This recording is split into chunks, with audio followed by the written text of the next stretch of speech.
Live everywhere. Daily Co's Radio on netrootsradio.com presents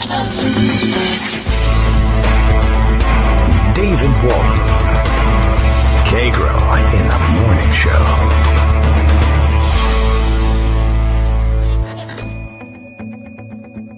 Now, here's David Waldman.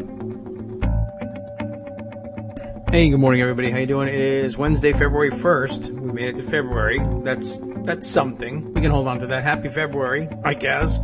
We made it to February 1st, 2017.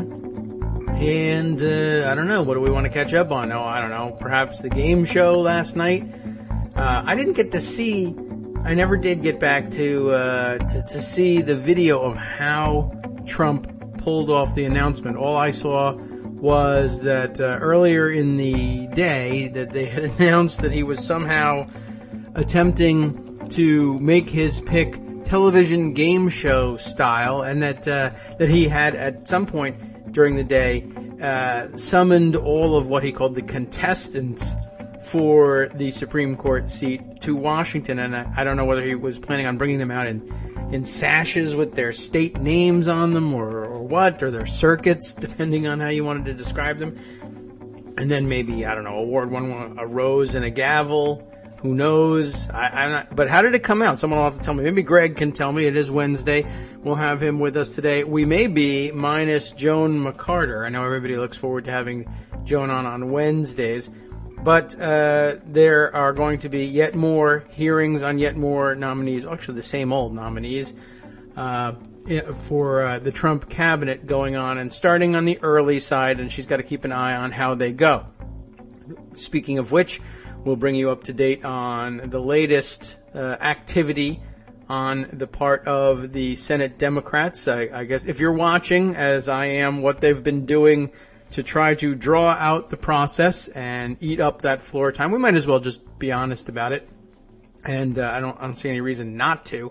And simply say, yeah, the goal here is to monopolize floor time, use as much of it as possible so that there is less available for the horrible legislative agenda to come. There's no stopping the cabinet nominations in the face of a determined majority, of course, but you can make it take that much longer. You know the story. And the longer it takes, the better, as far as I'm concerned. Yesterday, Democrats on the committees of jurisdiction who were handling the nominations of both Tom Price and Stephen Mnuchin, which we can put in the Uzbekistan category. Both of them stating the fact, really, that they both had lied to the committee in their testimony. I did see who was tweeting this morning. I should have put this one aside. Making the excellent point, I think, was David Dayen. And it was an excellent point, so it's a pretty good chance it was David Dayen making the point.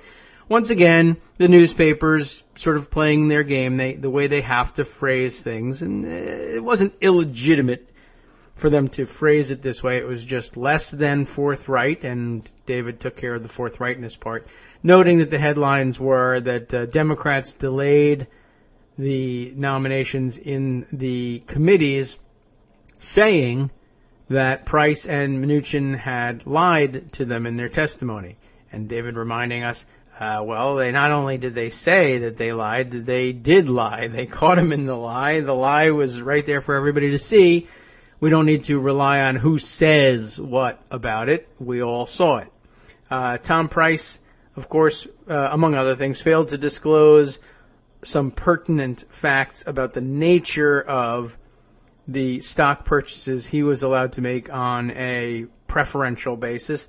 And Mnuchin has thus far failed to answer any questions at all, or accurately, or in any way, about the number of foreclosures his bank undertook, and was on record lying about the use of the robo-signing practices in his foreclosure practice. So they're absolutely right. In addition to which, the number of nominees who have either failed to adequately fill out or fill out at all some of the still supposedly required ethics disclosures and financial disclosures.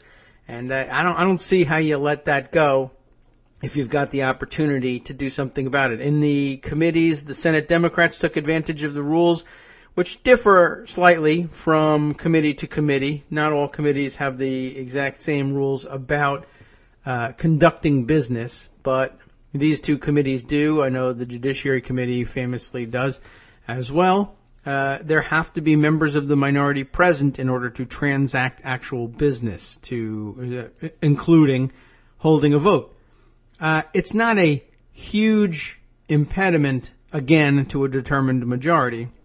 They can get these nominations to the floor if they want to by circumventing the committees entirely. Mitch McConnell can move to discharge the committees from any further consideration of these nominees or any other. So it's not a permanent way of bottling them up. But to the extent that the majority is interested in following regular order and having the committees do the vetting beforehand, such as it is, and there are interpersonal political turf wars to take into consideration here too. While it's true that the Republicans can band together and simply discharge the committees from considering these nominees any further and bring those nominations to the floor, fight it out, get the simple majority needed for cloture, run the 30-hour clock, and ram them through. The members of the Senate who chair these committees are fairly senior people, and they take their turf seriously, and they get upset when things are torn out of their hands, or it's somehow implied that they're not up to the task of getting these nominees reported out. So there is that to consider. But ultimately they can hold things up for only a little while.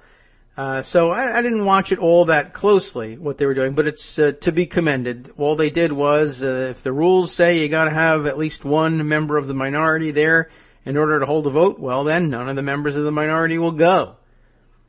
And it holds things up. Eventually they will either show up or they'll discharge the committee, but it also adds an additional delay to the process. Another rule that if they follow it, once the nomination is reported out of committee and comes to the floor, there are certain Senate rules that ordinarily prohibit the consideration of the nomination on the same day, that it needs to be held over for a certain period of time, and offhand I keep forgetting exactly how long that is, but that may add another day or two to the process. And in a place where they tend to work a 4-day work week, holding a nomination for another day or two toward the end of the week can mean pushing it into the next week and eating up next week on the nominations you thought you were going to get done on Thursday or maybe Friday this week. So every little bit counts.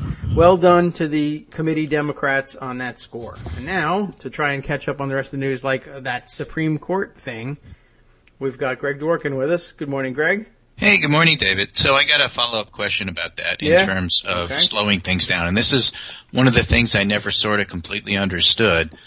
And that is that, for example, in order to get the smallest amount of business done, the majority or whoever's at the gavel often has to say, do I have unanimous consent to proceed? Yeah. And what happens when you say no, like to every single little tiny thing? Yeah, well, sometimes what happens is good and sometimes what happens is bad. But, most of the Senate's business, when things are working well, does run on unanimous consent. Saying no to every little thing. Some of the good things that can happen from it are like just plain old everyday housekeeping stuff. Can we have unanimous consent to say, well, sometimes they very often schedule votes that way. Unanimous consent to have this vote at 2:30 or to otherwise. Things that aren't like huge, ideological battles here. Yes, although sometimes, when you're trying to eat up as much time as possible, maybe you say, well, I don't know, the vote might take place at 3:30 if we don't have this agreement. But very often they like to have some predictability in their lives. A lot of times the unanimous consent requests are, I have an article from the Washington Post that I'd like to enter into the record just without reading it to everybody, which would be a great thing to do on this show. And if there was unanimous consent, you can print the thing. If somebody says no, then you just have one or two or more angry people who say, "What's your problem? It's not going to, all right, fine, I'll read the article." But, that does eat up time. But it annoys colleagues, sometimes unnecessarily. Sometimes the unanimous consent request is for a break for lunch. And, right. I mean, this that. Isn't a suggestion on my part that they do this. I'm just trying to understand the process in the sense that yes. If you decided to go this route, what you're really trying to do is send a signal that we are royally pissed, and like for a day or so, we're just going to bog things up. We know you have the gavel. You can change the rules so we can't do it anymore. Right. But we want you to know just how deeply we resent everything. And that does happen. So we're going to block everything. And it's Ron like Johnson a work did stoppage this for an hour, like when the cabbies didn't go to JFK during the times that there were protests there holding immigrants because they wanted to send a message. And now all of a sudden they bollocks up everything, not for the whole day, but the message got through. People understood. Yeah, and it is done from time to time. I think Ron Johnson was the last one to try it. And, he ended up very quickly annoying his own colleagues as much as the other side. So, he learned his lesson pretty quickly and didn't do it. But strategically done, that is something that we ought to be thinking about and has been suggested as a tactic. The thing I warn about in that tactic is if you kind of put it out there, what we want to, as a group, pressure our senators to object to everything and object to every unanimous consent request. There will be unanimous consent requests that make no particular sense for anybody or just for Democrats to object to, and so they won't, but people will see on C-SPAN that there was a unanimous consent request not objected to and get angry, spineless Dems. So it does take a little bit of discussion, and you got to look at it case by case. You can't have a tactic without a strategy. Yeah. Well, that's very true. It doesn't make any sense. So there will be agreements. Occasionally there'll be agreements that on their surface look like they're capitulating to the Republican agenda, as in scheduling votes on nominees that they oppose or ought to oppose unanimously. But sometimes the agreement is, we're just setting the time for the vote, and if we say we're going to have that vote next Tuesday at 5:30, yeah, we agree for the time that you're going to obstruct, just to make it easier so I can plan dinner. That's basically about it. I mean, one of the things that we were gaming out was if they did everything they could to delay a vote, and that meant they could delay it until 3 o'clock next Tuesday, but they instead had a unanimous consent agreement to delay it until 4 o'clock next Tuesday, why wouldn't you take that? Right. So again, thank you, because that makes a whole lot of sense when one puts it that way. I want to go back to what we started doing on Monday and look at the big story arc. And on Monday we talked a lot about the Trump voter and the fact that what we wanted to do is approach them in such a way that we weren't trying to increase shame, because shame drives people, at least males, certainly. That was part of our theme on Monday. And it's interesting because after we had that talk, there's this fascinating piece here in the Washington Post. In Venezuela, we couldn't stop Chavez. Don't make the same mistakes we did. How to let a populist beat you over and over again. Oh, my. Okay.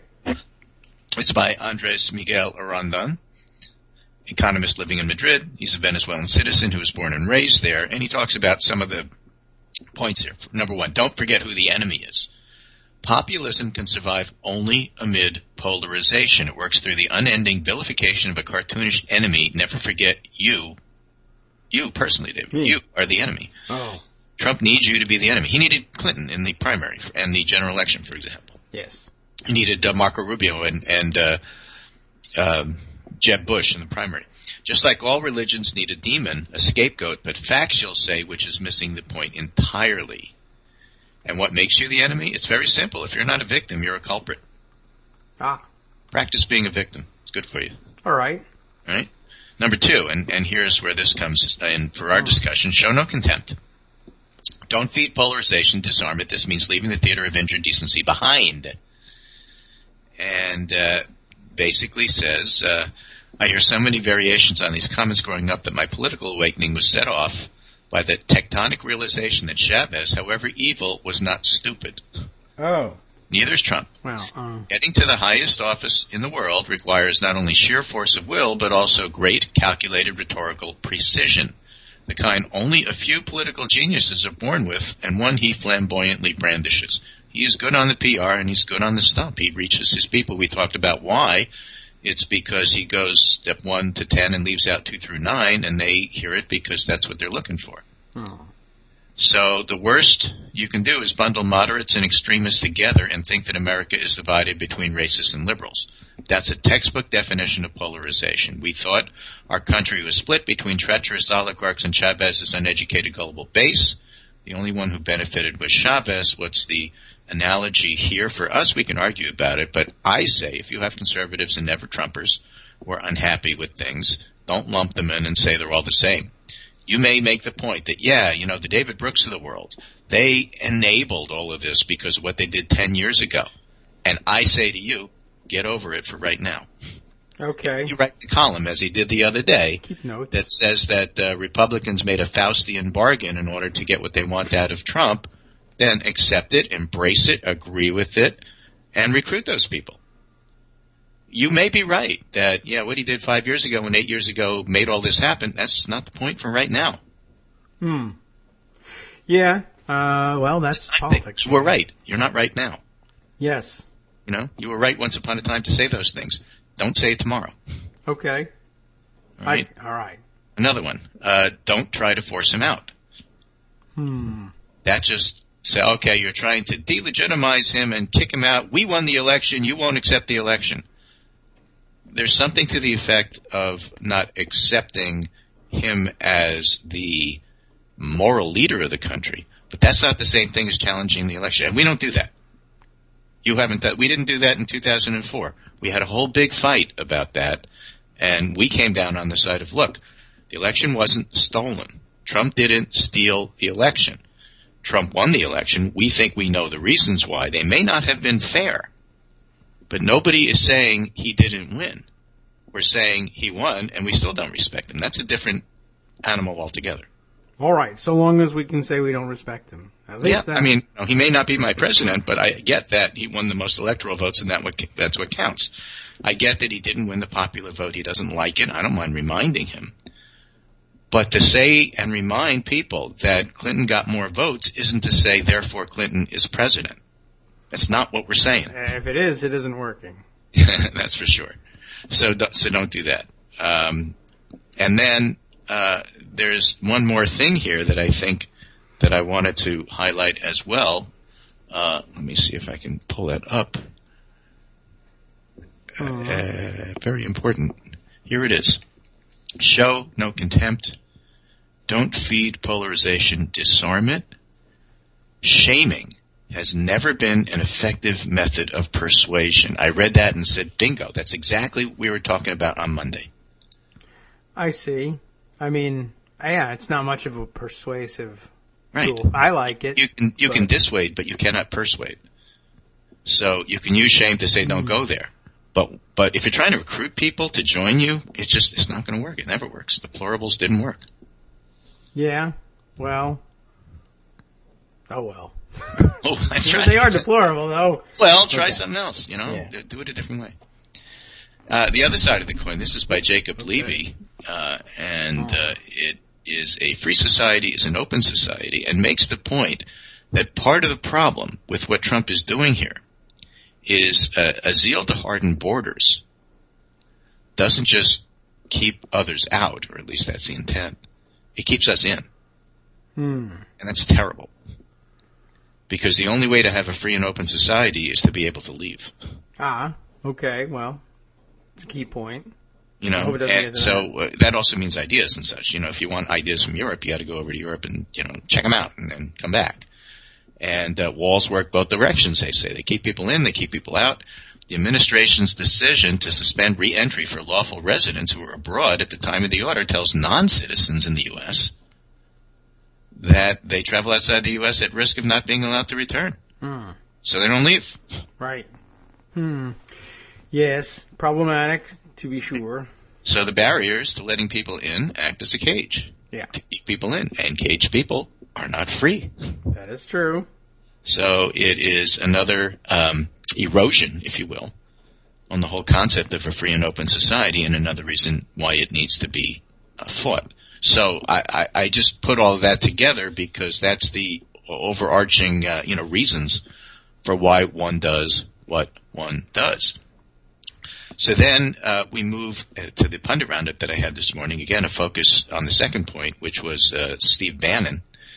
And it isn't to say that Bannon is the president, that's what I call him, President Bannon, and that Trump, therefore, is a minor figure over to the side. That's not the case. It's actually that Bannon and Trump are really one entity. And I'm sorry for the Godwin critics out there. Mm-hmm. But it's like Hitler and Goebbels. Okay. And it's not that Hitler wasn't the leader. He was. But without Goebbels, Hitler would have been a whole lot weaker. How do you separate them? How do you get Hitler to fire Goebbels? That's not going to happen. They're almost one entity.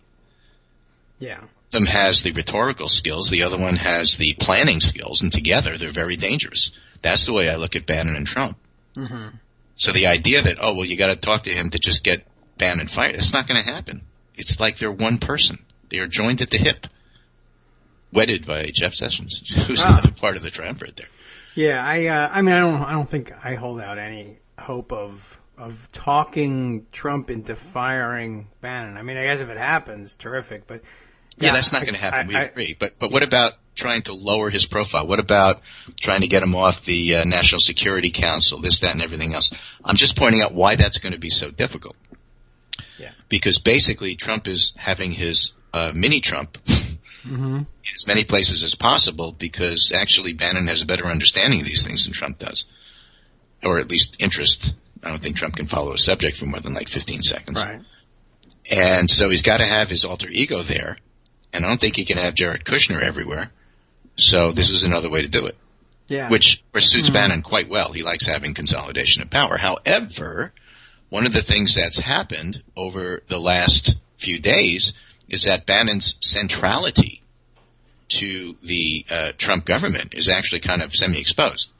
And that makes it a lot harder for him to do what he does. He works best when he's in the shadows. So I like the coverage and I like the light. You know, you turn over the rock, you can look at the grubs and so on and so forth. Mm-hmm. So E.J. Dionne, for example, writes in the Washington Post today. This is in the pundit roundup, but let me just put this right for you at the end of the Skype, making your life easier, because I like making your life easier when I can. I think so. That's a good idea. Let me begin with a word of thanks to Stephen K. Bannon, the chief White House strategist, with a single interview. He dispelled any illusions that normal or productive relations with the media will even be possible under the Trump administration. True, the new president's modern predecessors in both parties all tangled with the media, and the claim that traditional news outlets are liberal has long been a marker of conservative faith. But where other chief executives saw the Fourth Estate as a legitimate institution to be dealt with and manipulated, Trump sees reporting purely in terms of his own power. I want you to quote this, Bannon told the New York Times, "The media here is the opposition party." And look at what EJ did with that sentence. Trump sees reporting this, and therefore he had Bannon say X, because Trump is Bannon, Bannon is Trump. Bannon went further still. In his ideal world, the media would remain silent, which is pretty much its posture under autocratic regimes. Yes. Okay? So the Times, reporting on this also in the pundit roundup, in theory, the move put Mr. Bannon, that is to say, National Security Council, former Navy surface warfare officer, Admiral's aide, investment banker, Hollywood producer, and Breitbart News firebrand, on the same level as his friend Michael T. Flynn, the National Security Advisor, a former Pentagon intelligence chief who was Mr. Trump's top advisor on national security issues before a series of missteps reduced his influence. But in terms of real influence, Mr. Bannon looms above almost everybody except maybe Jared Kushner in the Trumpian pecking order. The move involving Mr. Bannon, as well as the boost in status to the White House Homeland Security Advisor Thomas Bossert and Mr. Trump's relationships with cabinet appointees like Mattis, have essentially layered over Mr. Flynn. That may be a good thing, but in terms of looking at the hierarchy, it just gives you an idea of where Bannon sits. And the other thing that I thought fascinating about that first paragraph there, Mr. Bannon, a former Navy surface warfare officer, Admiral's aide, investment banker, Hollywood producer, Breitbart News firebrand. He's got a lot of different skills that he's picked up at all these different jobs, yet one of the notable things is he doesn't stay anywhere in any one place for any one period of time. He's got 3 divorces. Yes, that's true too. The guy moves around from this to this to this, project to project, if you will. This is just another project for him. For that matter. So, yeah, well, I hope this one's over quickly. Me too, but here's the flip side of that, which is the dark side of it. Oh. Since he flits from project to project and doesn't really care about what he's left, he doesn't really care about what he's left. There's no grounding there to say, I can't go this far because it might hurt something that I want, like, respect, and wish to keep intact. Yeah. A guy like this doesn't have any grounding, and there isn't anything for him to keep intact. What difference does it make? He's just going to move on to the next thing. I guess, yeah. Well, all right. So he's a locust. Pretty much. That's a good way to put it. So, you have all of that. And so where does that leave us? Well, so now he makes this Supreme Court nominee situation.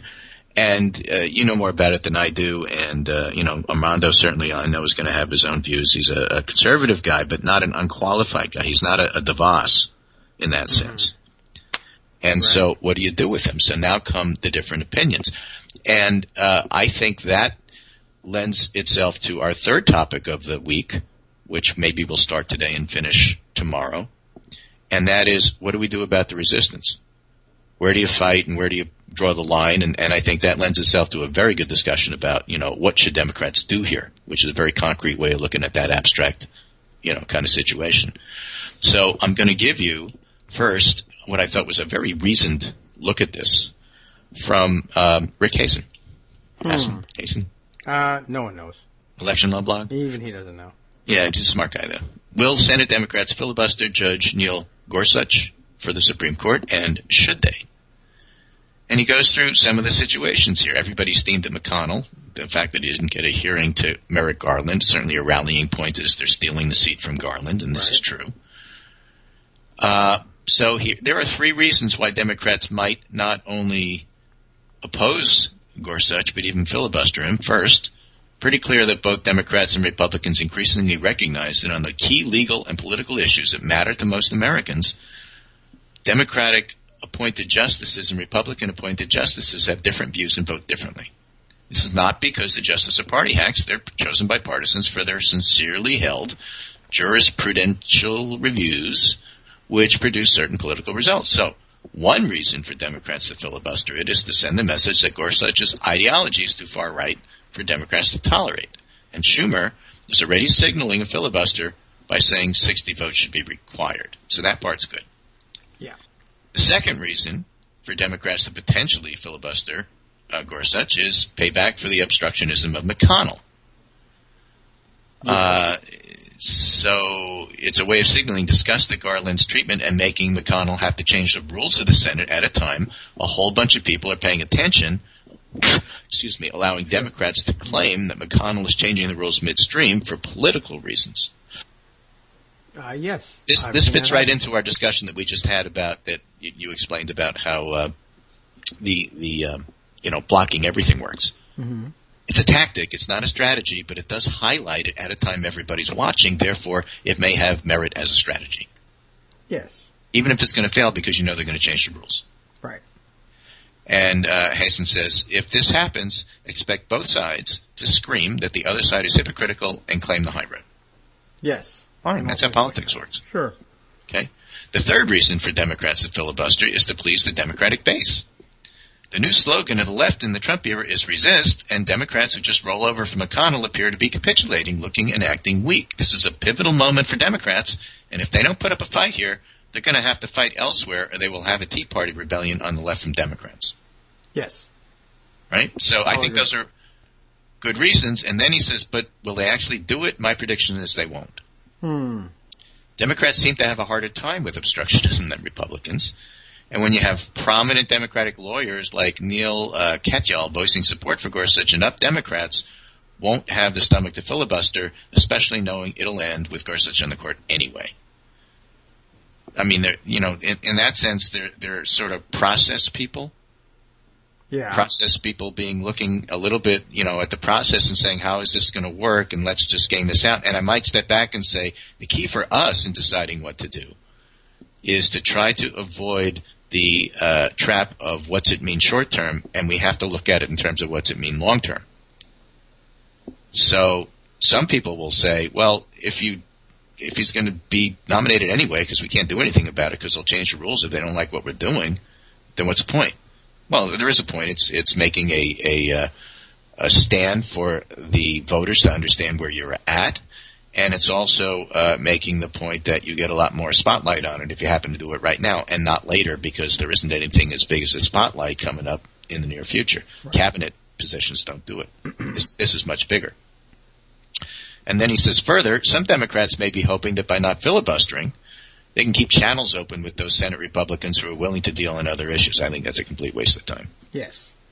So there are two normative arguments against filibustering. The first is that it further escalates the judicial wars, and the second, and the one which is much harder for me to assess, says Rick, is about what Democrats would lose with moderate Republican senators by filibustering. If they'll need the senators, then holding fire makes sense. I'm skeptical, but who knows what's coming in the Trump era, and when Democrats will desperately need some Republican votes for something.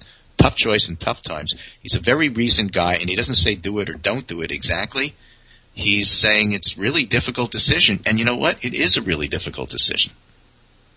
Well, it's certainly more difficult than just, well, everybody wants it, so therefore. But, right, that would be the short-term gain, but it. what's the long-term? Now, there's another point of view which I think is also well worth articulating, and that's our friend Dana Hull, who had a short tweet storm about it. He says, I'm fine with Democrats not committing to filibuster, regardless of nominee, but 99.68% likely he nominates somebody who should be filibustered, he said right before. Yes. I know it's emotionally satisfying to some, but saying now everything you will or won't do in the future is strategically pretty damn stupid. Dana doesn't pull punches. That's what he thinks. Yeah. Okay. And then there's another tweet from Cheryl Rofer that says, the phone call, she's quoting something from the New York Times. The phone calls flew back and forth, says the Times, among the nation's top chief executives over the weekend, all asking the same questions. What are you going to say publicly about Trump's executive order? And what can we say about it without becoming his next punching bag? And Cheryl says, that's Trump's point, isn't it? And Dana says, well, Trump got here through improbable string of collective action failures, and he'll crumble to collective action response. That is to say, if you keep giving excuses for why you don't do anything and therefore never do anything, he wins. Yes. So people keep thinking filibuster, and this is where I'm going to pick your brain. People think, not that I wasn't before, but this is a subtle point, which I hope you can help expound on. People keep thinking filibuster is only protecting Dems. Wrong. It's also protecting McConnell, who doesn't want responsibility for passing stuff Trump wants, which he knows is crazy, but which the Republicans are all too cowardly to reject. But he also doesn't want the blame for not getting crazy stuff to Trump's desk. So he can always blame it on the filibuster. Yes. So Dems have little to lose at this point. Let's go back to Lochner or go down fighting Trump. That's a bit close to heighten the contradiction lunacy, but we have a lunatic POTUS, so might as well ratchet up the pressure and pit Trump against McConnell. And then he points out, his Dem from Connecticut, that would be me, keeps emphasizing Trump and Bannon are agents of chaos. They will create unending chaos until the Duma Republicans impeach him. They'll either impeach him, and that will be a horrific ordeal for everybody, especially the GOP, or we end up with a dictatorship, or if we're lucky, Planet of the Apes. and by the way, this has been my position for a while. I discussed this way back with McConnell's filibuster incentives. Dana's saying push it, and if they get rid of the filibuster, fine. That will expose McConnell. There's no downside. And holding off for something better to use your political capital, there isn't anything better. Do it now. That's his argument. So what do you think?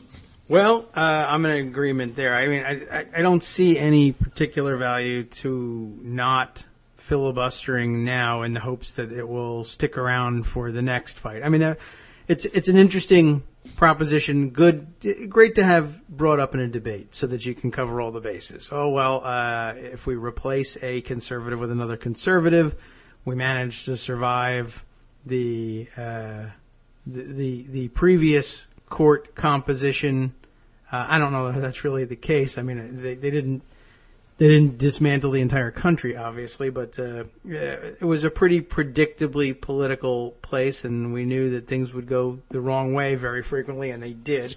So there is that. I don't know that going back to the stability of a 5-4, or what they see as stability of a 5-4 conservative court makes any particular sense. That wasn't very stable. It was horrible. And, of course, I guess the bigger idea, and the one more people, I think, latch onto is, well, if they can remove the filibuster at any point, why won't they remove the filibuster and make it a 6-3 Republican conservative court later on? And then they will. Also, Dana's point midway through that was that it may be that, and this may apply more to the legislative filibuster than the filibuster on the Supreme Court. So long as there is that filibuster around, McConnell can every once in a while fail to see something through for Trump that Trump wants that McConnell himself really doesn't, but throw his hands in the air and say, what are you going to do? Obstructionist Democrats. And that gives him somebody to beat up on. And he may be able to convince Trump himself that the same thing. It also gives you somebody to beat up on and something to run against Democratic obstructionism. And if you really want to continue to press the case for this thing legislatively, then you head into the 2018 election saying, give me a 60-vote Senate. And it's something to shoot for there instead.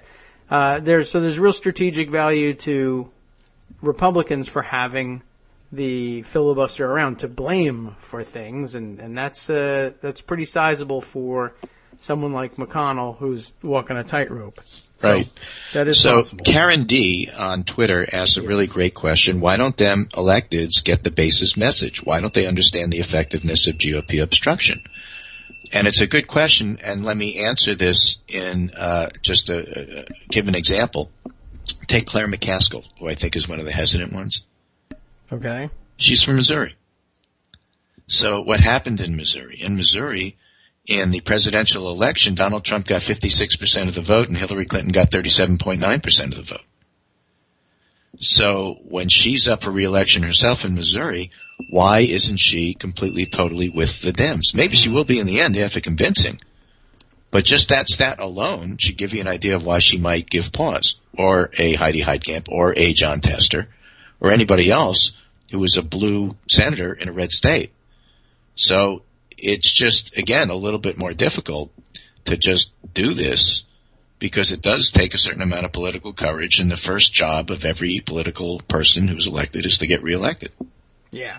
I mean, that's essentially what it comes down to. And the Democratic base is, it doesn't exist in the same form everywhere. Right. Are you from Missouri when you ask this question? If you're from Missouri and you ask this question, perhaps you have some insight that we don't know.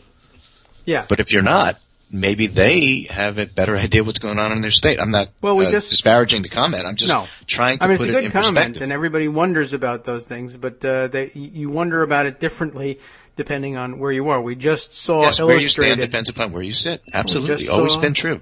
We just saw illustrated in the clearest possible fashion the effects of having a 3 million plus vote majority unevenly distributed.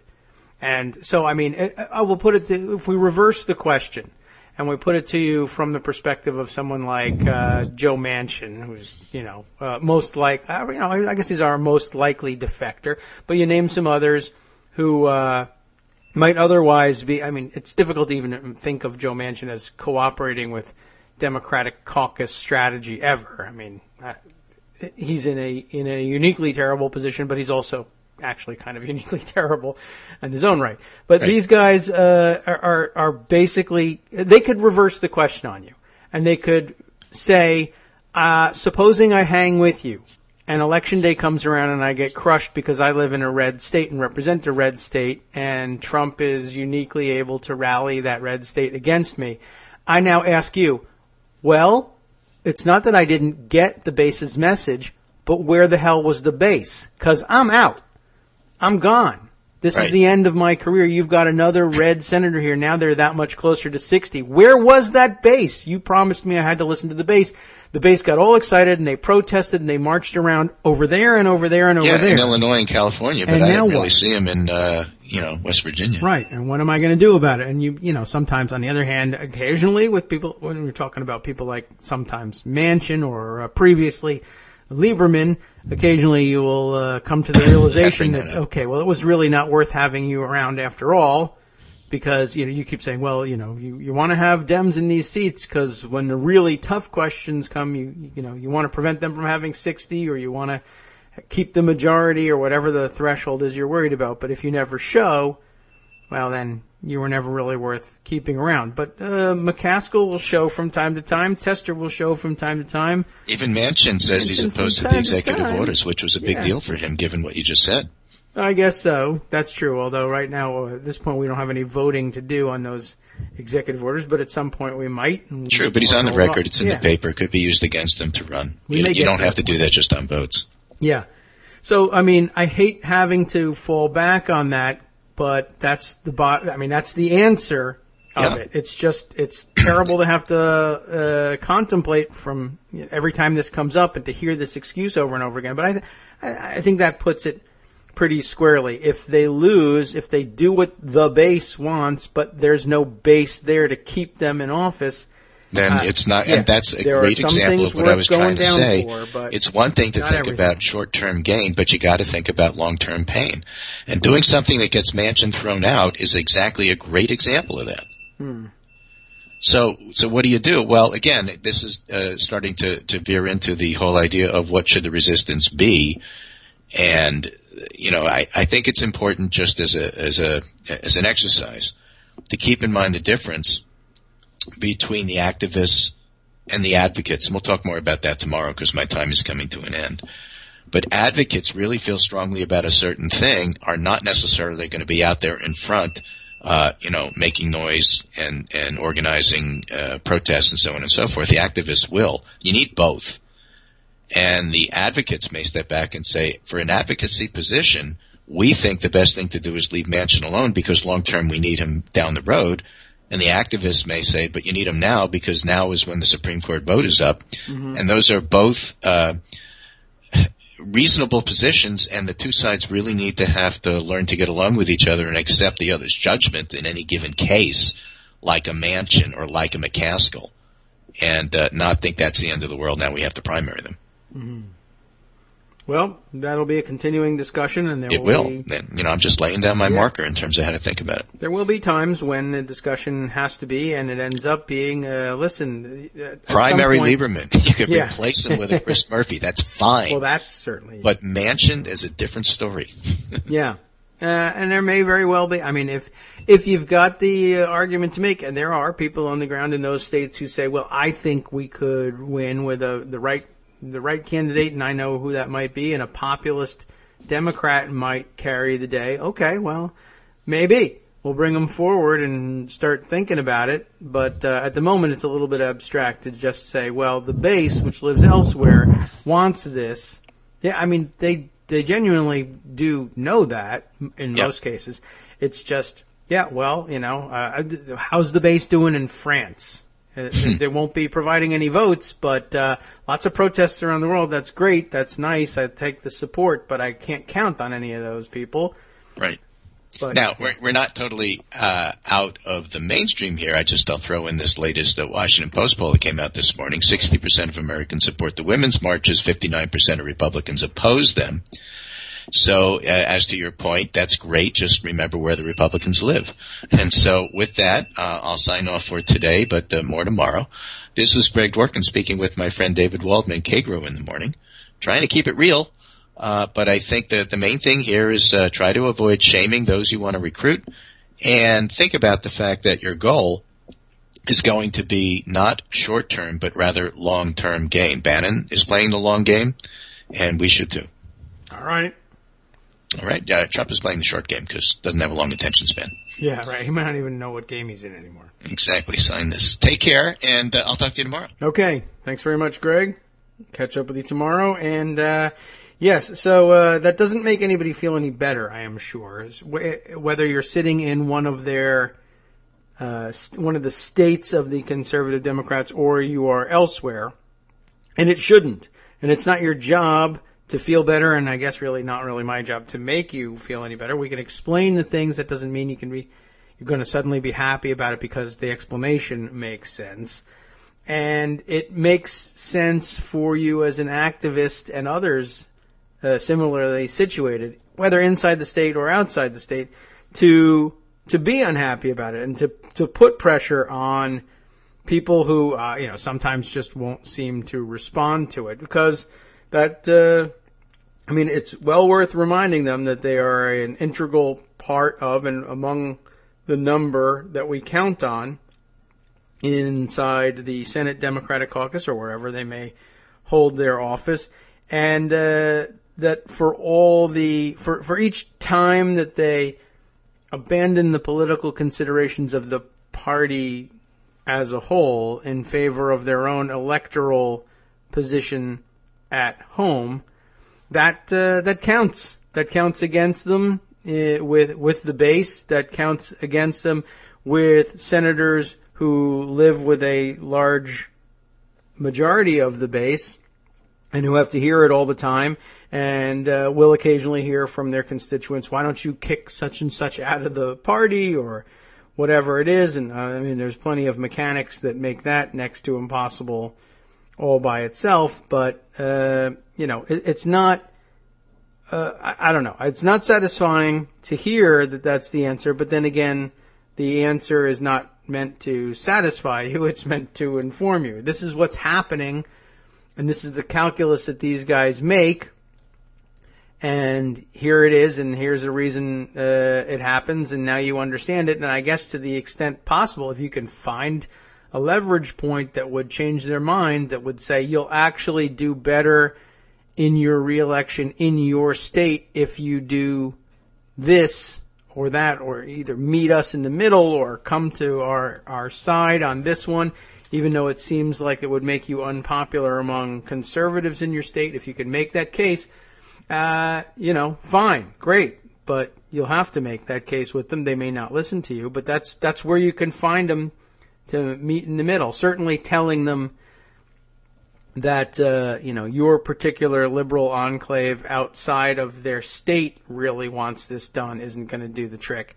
But if you can find a way to make the argument to them that this ought to be presented as an almost Trump-style populist move, that's the thing you're looking for in order to leverage those guys, is to give them a way to try to be able to argue with the base that exists in their state, not the Democratic base, but the actual electoral base in their state, that they are doing what they want, and that sometimes it's not immediately apparent that the best thing for somebody who might otherwise be inclined to Trump-style populism is to stand in the way of Trump. Once in a while, it is possible. It's not easy to find, and not an easy task to take up, especially if you can't really even figure out exactly what Trumpism actually is. But well, I don't know. In some ways, I guess I can make it easier. If you can't nail down what Trumpism is, I suppose you can claim the banner from any angle if you're smart and have the right kind of rhetorical skills. All right, let's take a look at this here. Here's breaking news from Arliss Bunny. Breaking: the Senate committee approves Trump Treasury and Health nominees without Dems present after GOP changes the panel's rules. Well, there you go. There's the answer to that one. I mean, that's always a possibility. You can absolutely do that. Just change the rules. Although, they'll now be subject to you broke the rules to change the rules, of course, right? If you can't conduct substantive business of the committee without a member of the minority present, then you can't change the rules without a member of the minority present. Unless, of course, you do change the rules without a member of the minority present. Okay, well, fair enough. I guess that was likely to happen. Although, what can I tell you? It's worth pointing out, although it won't change anything, as Republicans will no doubt spend the rest of the week saying Democrats are being hypocritical about X, Y, Z. Well, now you can point out the same thing. Republicans are likewise being hypocritical about X, Y, Z. They hate the nuclear option. They just did it in their committees. Committees don't matter? Okay. Well, then why'd you do it? I guess is the next question. Okay. I also remember just historically, speaking of Democrats versus Republicans in terms of willingness to change the rules on things, but strictly speaking, just the committee's rules. Maybe you remember the Judiciary Committee has had in the past even stricter rules about things like that. And I guess since they'll be considering the Gorsuch nomination shortly, we might as well take a look at that. But my recollection is, and I think it currently stands, that 2 members of the minority have to be around for the votes. That was something that was long-standing practice. Let's just check it out while we're thinking of it. But it was long-standing rule that 2 members of the minority had to be around, and when under Democrats, and then when Republicans, and it's been the same guys at the top of the Judiciary Committee for a long time now, Orrin Hatch and Patrick Leahy, Republican and Democrat respectively. Under Democratic chairmanships, the 2 senator rules, or at least the various rules protecting minority rights in a couple different instances, stood under Democrats. Also with the blue slips, that was another thing. That's and this may be the 2 senator threshold that I've been thinking of. The blue slips are sort of that informal process by which the home state senators, the senators representing the home state or the state where the judge in question currently sits, at any rate, if not his home state, are asked to return those blue slips. In other words, their approval for going forward with the nomination. There used to be a great deal of senatorial courtesy and some power wrapped up in the senatorial courtesy that went along with these blue slips. If one of the 2 senators refused to return that blue slip approving of moving forward with the nomination, Pat Leahy wouldn't do it. He needed to have both of them. When Republicans took control of the committee some time ago, not this latest go-around, but before Republicans regained the majority in the Senate a couple of years ago, but that the previous time that they had claimed the majority and Orrin Hatch took over, it became an inconvenience for him because he was being brought judges nominated by George W. Bush that only one blue slip would come back on. A Democrat might refuse to return a blue slip on one of the George W. Bush appointees, and he changed the rules so that one would do. And then when Democrats regained control of the Senate and regained control of the Judiciary Committee as a result, Pat Leahy changed it back and said, we're going back to the 2 senator rule. I thought that was really rather amazing and not necessarily all that wise to do. And guess what? I imagine you'll see Orrin Hatch go straight back to 1 will be fine if nothing changes. Let me take a look at the quorum rules here. 7 members of the committee actually present shall constitute a quorum for the purpose of discussing business. 9 members of the committee, including at least 2 members of the minority, shall construe a quorum for the purpose of transacting business. No bill, matter, or nomination shall be ordered reported from the committee, however, unless a majority of the committee is actually present at the time action is taken, and a majority of those present support the action taken. Yada yada. Okay, so that's the rule in the Judiciary Committee, which didn't change its rules today. But I just wanted to just double check to make sure that the Judiciary Committee was the one I was thinking of with the 2 the requirement of 2 members of the minority. Now, let's see. We're talking about Treasury, that would be Finance, and HHS, that would be the Health, Education, Labor, and Pensions Committee. So let's take a look. Senate Finance Committee rules. Oh, it's a PDF. Dang it. What an annoyance. Okay, let's see. Is that right? Senate Rules of Procedure. Senate. All right.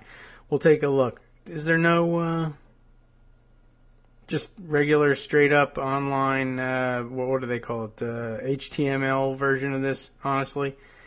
Okay. Well, let's look at the PDF. So, as annoying as that is.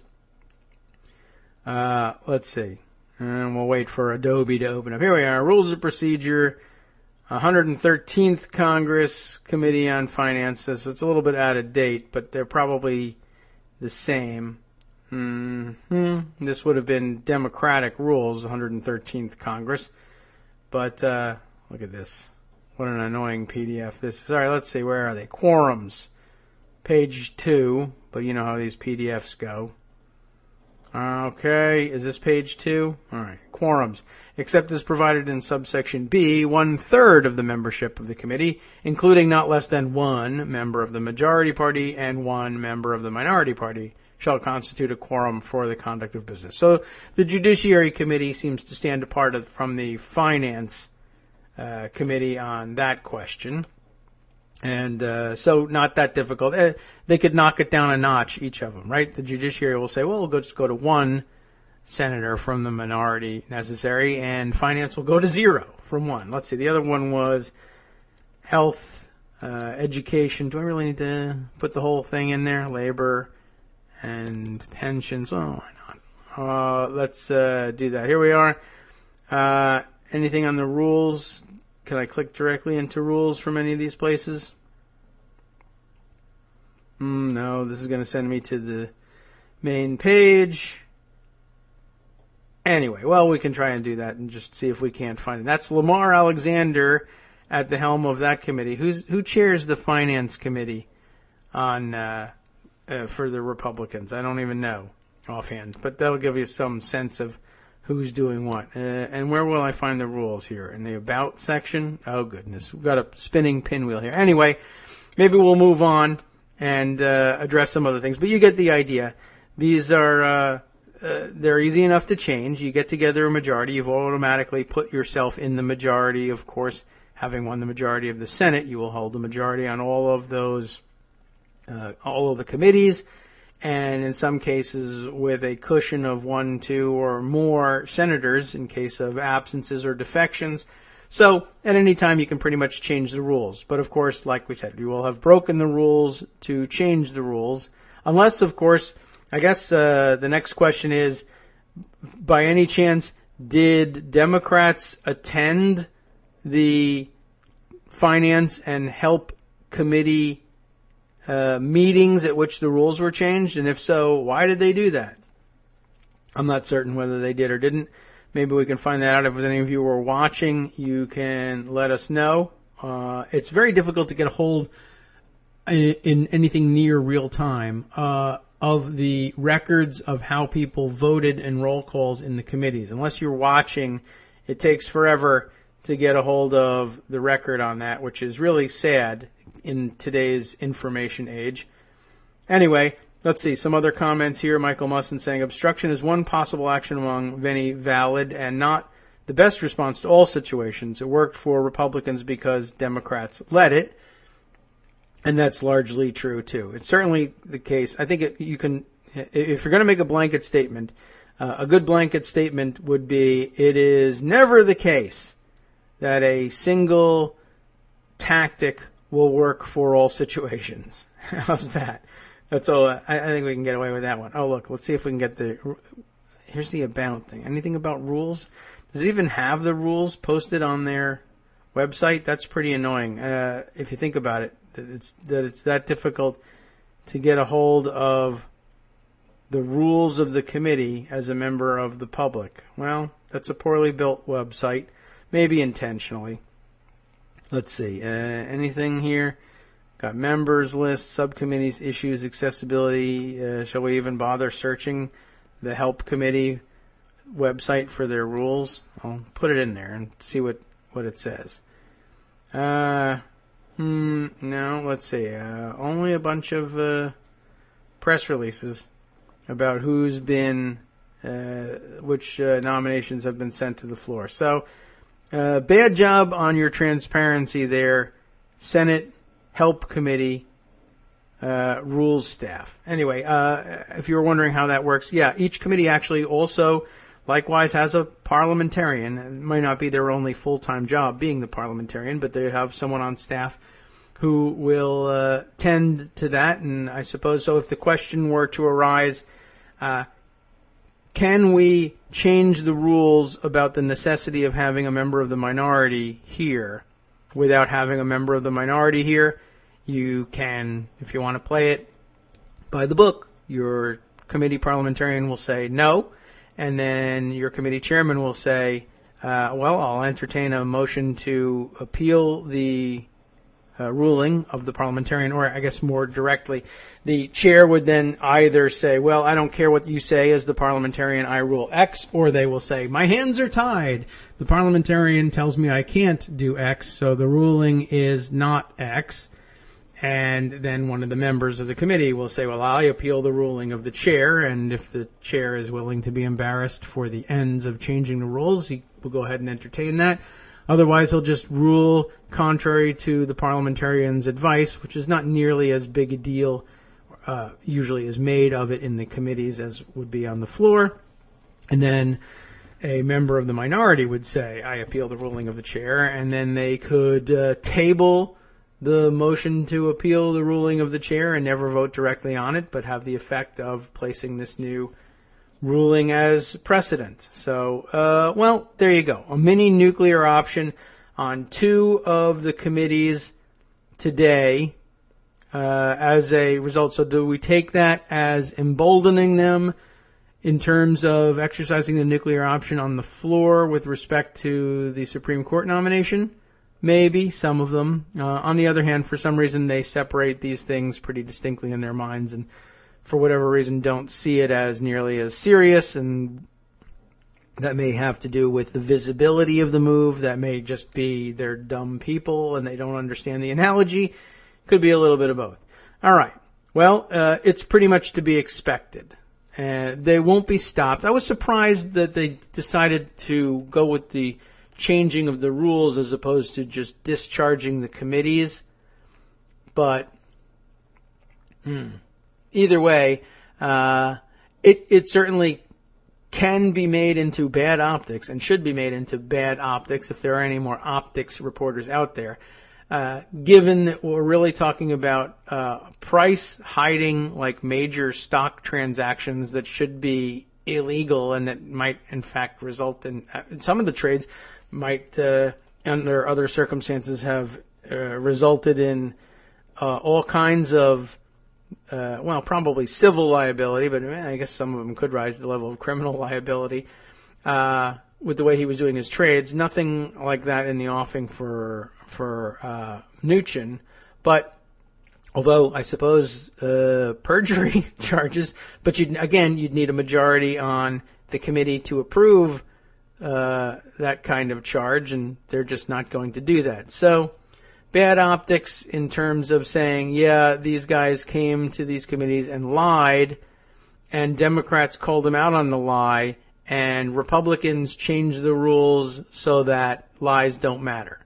You don't have to disclose. You don't have to fill out an ethics disclosure. You don't have to fill out a financial disclosure. You can lie to the committee about personal gain from stock trades in an area that you'll be overseeing as the chief regulator. You can lie to the committee about the impact of your own personal financial what will we say about it for Mnuchin? Your own personal execution of policy at your prior job, which has a direct bearing on your service as Treasury Secretary. How likely are you to be? And for instance, How likely are you to be aggressive in prosecuting financial frauds if you yourself are a financial fraud? I think that's relatively relevant to the issue at hand, but they disagree. Okay, but that's how it's done. You just change the rules on you. Let's see. There's some comments here from Armando along the way when we were discussing the question of why certain senators don't appear to register the voice of the base, that big, widely spread, widely dispersed national base, when making their decisions on issues like this. Armando noting McCaskill is different than Manchin, Heitkamp, and Tester, and that's true. She needs, though, he says, massive support from people of color to have a chance, and that's true. And that's a good observation. While the others have mostly all-white constituents, McCaskill will stick with the Dems, in my opinion, and in most cases, she really will. She will occasionally stray. She's one of a handful who will. But yeah, she's definitely got different dynamics at work. How she portrays that stance will be interesting, but she'll stick by them, is his opinion. The other three, and Donnelly, won't. Lieberman was different because of Connecticut, and look at the two senators from Connecticut now. Right. Well, that will illustrate an awful lot. I think that's probably true. It's not, just like everything else, the explanation is not the same across the board just because they all exhibit the same or similar behaviors across a number of issues, but where the choices are binary. You know what I mean? It's the fact that the choices are binary, vote yes or no, vote aye or no on these questions, even though they're all similar questions.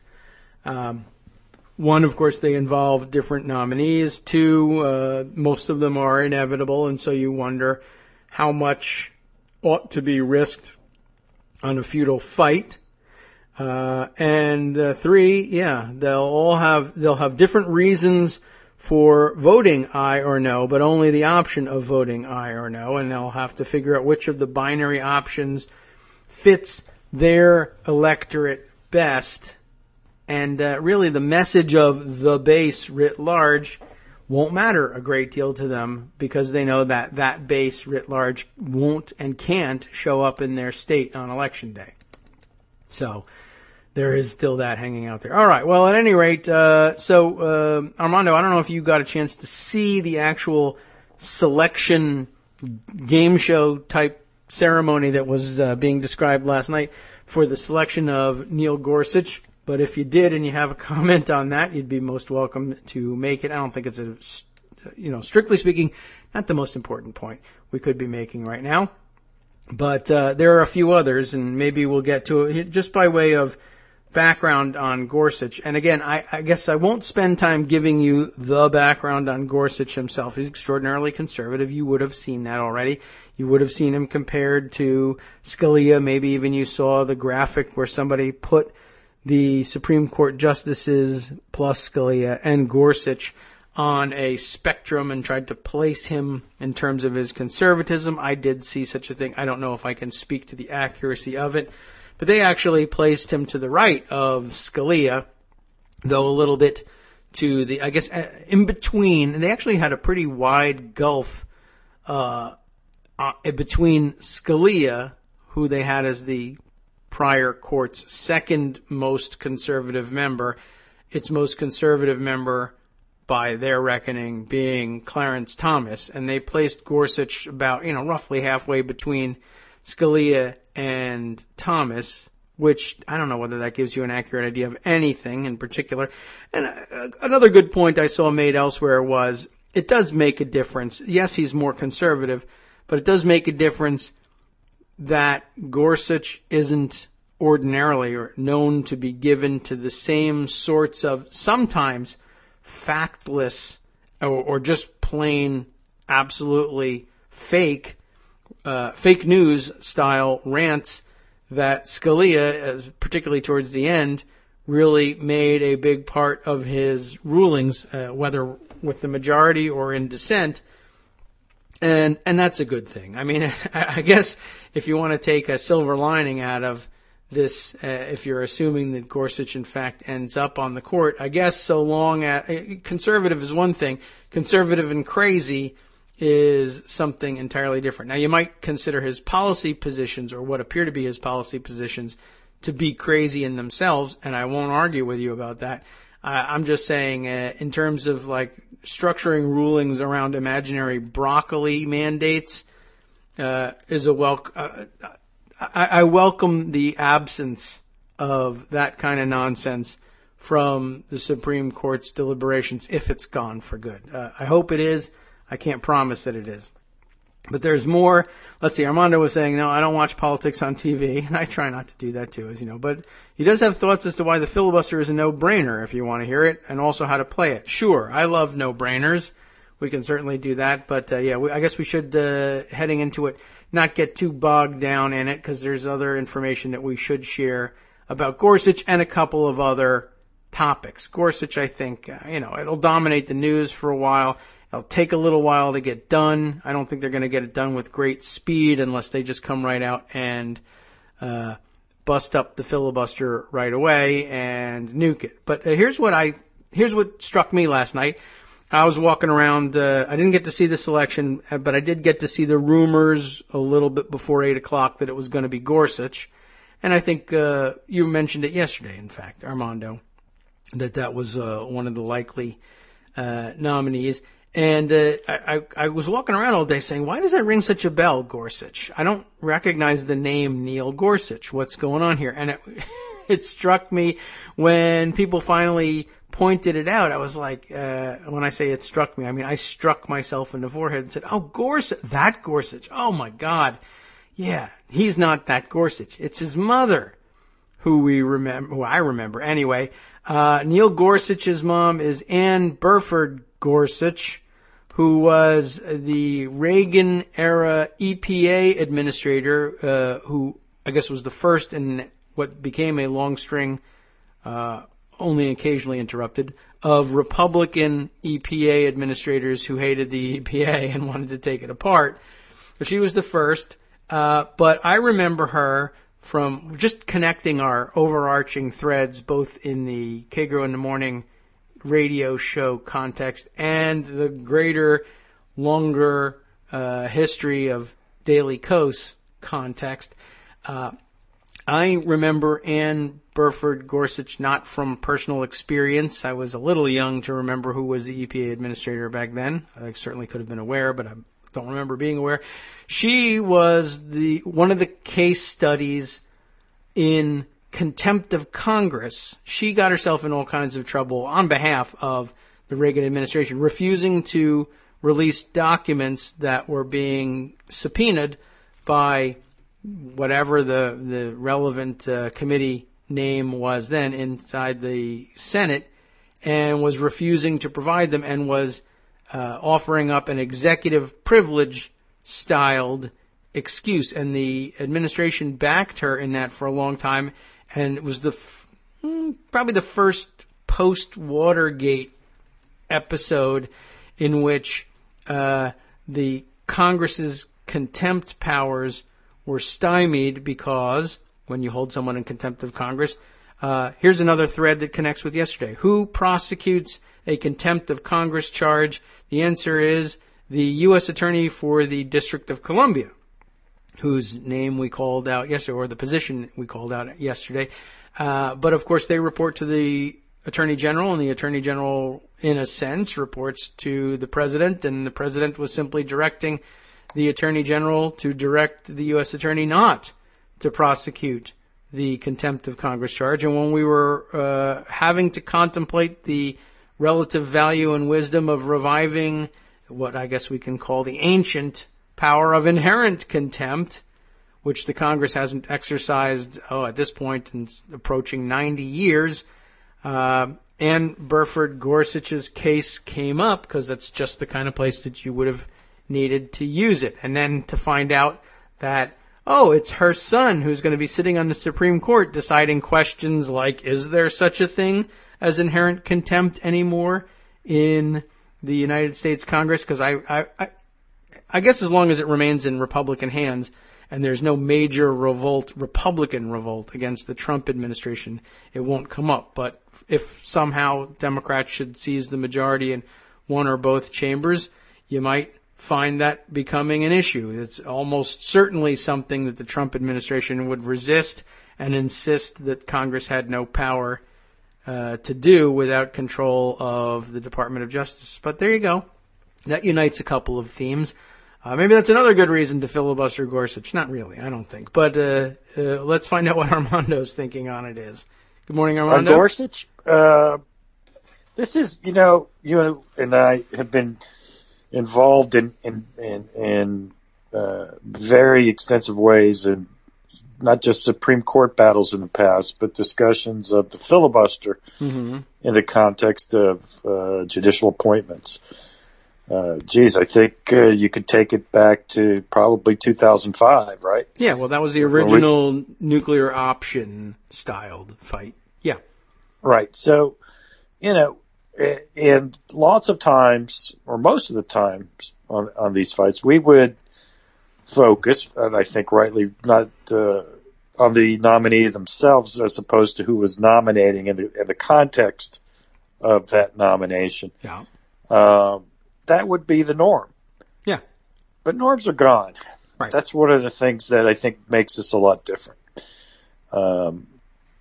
There is a Supreme Court vacancy for Trump because the Republican Party, as everybody knows, at least that pays attention, refused to even hold a hearing on President Obama's nominee, Merrick Garland. Yes. They sort of flailed around and tried to create some silly Biden rule and things like that. But, that didn't really take. They just did it. It was naked. It was a naked breaking of norms. That's our context for the vacancy itself. Now, you couple that with who the president is now and how he became president. I'm not talking about just the 3 million vote deficit. I'm talking about the Russian interference, Comey's indefensible actions,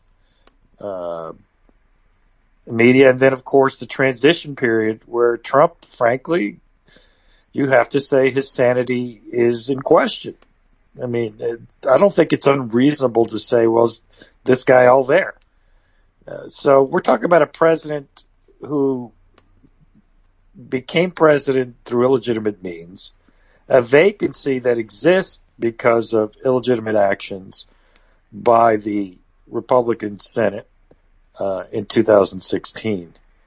So to me, the headline and why filibuster makes sense is that this is just not enough. This is, in essence, an illegitimate president taking advantage of an illegitimate vacancy. So it's not so much about Gorsuch, and it could be about Gorsuch, and everything you just said is true. Would be, basically be with Clarence Thomas at the outer extremes of the Supreme Court, and of course, frankly, public discourse itself. That in normal times would be a good reason to fight and then think about, what it all means in terms of filibuster. But I think the headline is different. I think it's the illegitimate vacancy being filled by an illegitimate president. If it was me calling the shots, I would say, look, this presidency and his choice of Supreme Court nominee, unlike when President Obama was to pick the nominee, President Obama had won 2 landslide elections. Donald Trump won a very tainted election where he was the popular vote loser by 3 million votes. We need something more than that to legitimize this vacancy, and Donald Trump being able to choose it. And I would argue that let it go to the people in 2018. Let this be a major campaign issue, and if the American people supply Donald Trump with a mandate and the votes to get his nominee confirmed, well, then I can respect that. But as it sits now, you have an illegitimate president trying to fill an illegitimate vacancy. And just on these legitimacy and process questions, I think the Democrats are on firm ground saying no. Now, what's the political fallout of that? I think the political fallout is positive for Democrats because the base will warm to them. And the median ignorant voter who isn't really paying attention is not going to pay attention again. Will Republican voters be mad? Sure, but they weren't voting for you anyway. Mm-hmm. So I think that the politics of it is fairly straightforward. Now, if it leads to the nuking of the filibuster for Supreme Court nominees, well, then that's what it does. I mean, if you're afraid to use it because they're going to nuke it, then basically it doesn't exist. Right. Anyway, so that's where we were in 2005. Right. So what you're left with, in my view, is basically from the Democrats' political perspective, they'd like to be taken off the hook. Let the Republicans nuke the filibuster so then the base doesn't think they're getting sold out when the Democrats don't filibuster. Mm-hmm. You know, it gets them off the hook. Yeah. It makes Republicans take an extreme step, and we'll see if they're actually already moderate Republicans. Because even under the rubric of the nuclear option, they have to get 51 or 50 votes, I guess, because they'll get the vice president. So if they lose 3 Republicans, and they can't nuke the filibuster. Right. And if they do get 51, well, then we know there is no such thing, which we should know already, but we would know there's no such thing as a moderate Republican anyway, when it comes to things that determine actual issues as opposed to press releases. Does McCain and Collins, and I don't know who else you would throw in the potential moderate category. Graham, I guess, sort of wants to put himself there now. Mm-hmm. And there's probably a few others that like to think of themselves as, quote, moderate, unquote. But let's see where they are. I don't think, what's the alternative? Not, if you don't filibuster, what have you done? What's the upside to that, and how does it fall out? Yeah. Well, your base is going to be mad at you. They think there's very good and reasonable reasons to filibuster, and I happen to agree with that. Mm-hmm. So they're not going to be pleased with you. It's going to hurt you politically. You're not going to gain any Republican support or even moderate support because you didn't filibuster. Right. And you still have the filibuster out there.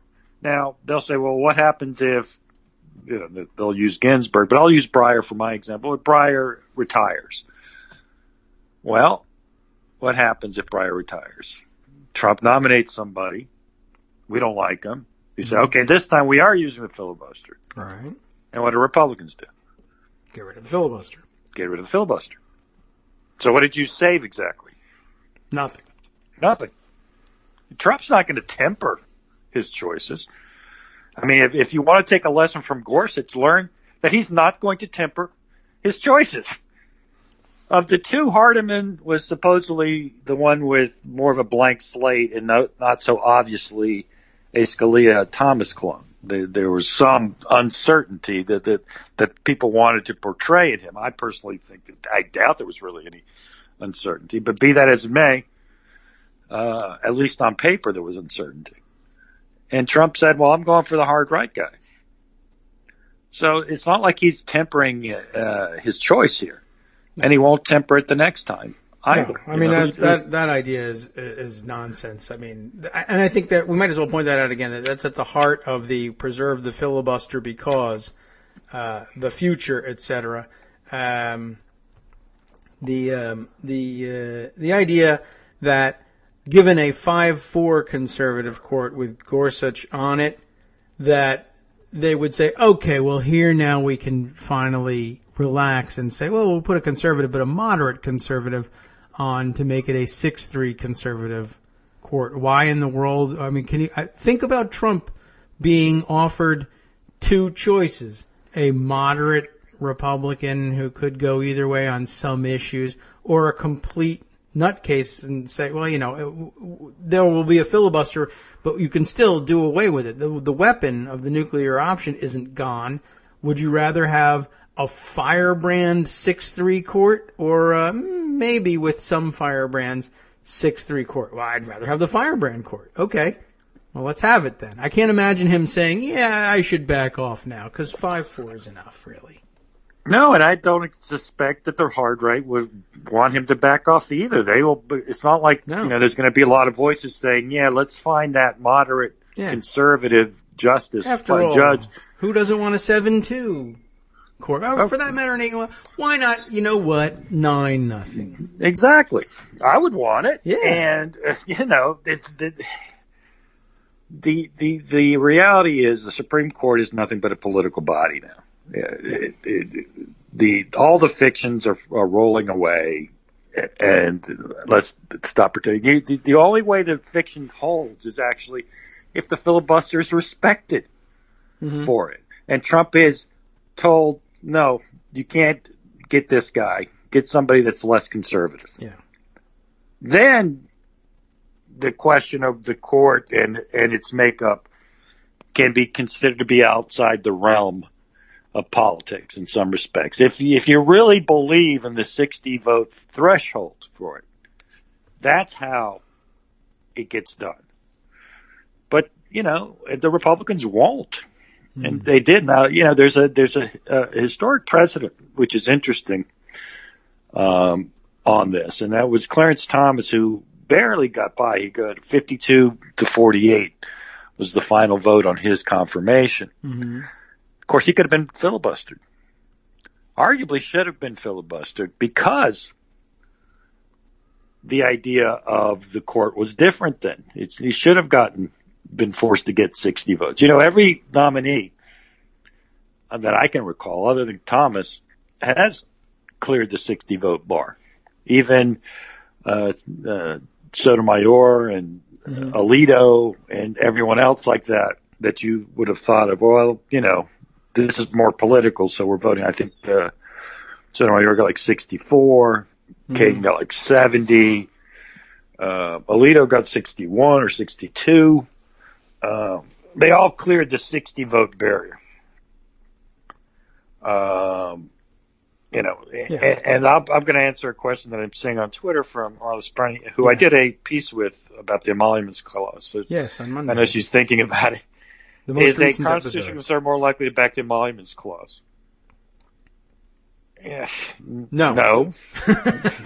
All right. Yeah. No. Tell her mean, why they don't care. I mean, I don't believe on the constitutional. I think that's all horse hockey. Yeah. Well, I don't believe any of that. Yeah. My guess is here's why I don't think if you could somehow isolate a constitutional conservative in a way that made him embarrassed somehow professionally and said, okay, so here it's up to you and you alone to tell me the answer to this question about the emoluments clause. You might find a person who would be forced eventually to say, you're right. No. But all the tricks that are available will a constitutional conservative back the emoluments clause? What does it mean to back the emoluments clause? Well, nothing if you're willing to say, that's all true and I feel that way exactly, just so I'm not embarrassed by being hypocritical about my love for the Constitution and love for the emoluments clause. I love this other part of the Constitution, though, and other part of constitutional jurisprudence that says that the Supreme Court doesn't issue declaratory judgments. Nobody I know has standing for this one. Standing's enormously important to me, so I wish I could be with you. I totally agree with you on the emoluments clause. I just don't have a case. Yes.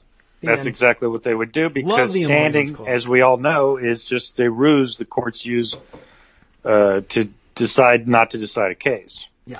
Or an excuse to not decide a case. So, while it's got a tradition of its own, the tradition is, it makes a great analogy to what Greg was saying, Dana was saying about the connection between McConnell and the continuance of at least the legislative filibuster. It's a great way to say, I'm with you 100%, that whole constitutional thingamabob that I love so much, but nothing I could do. Just like McConnell says, nothing I could do. The Democrats' filibuster didn't obstructed the whole Trump agenda.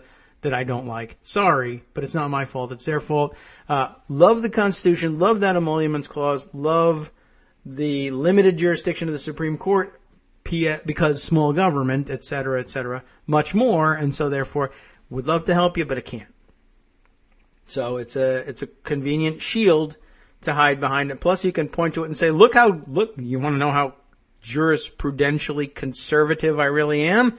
Why, I wouldn't even take the case. Yeah, exactly. That's how much I believe in, non-interference by the judicial branch.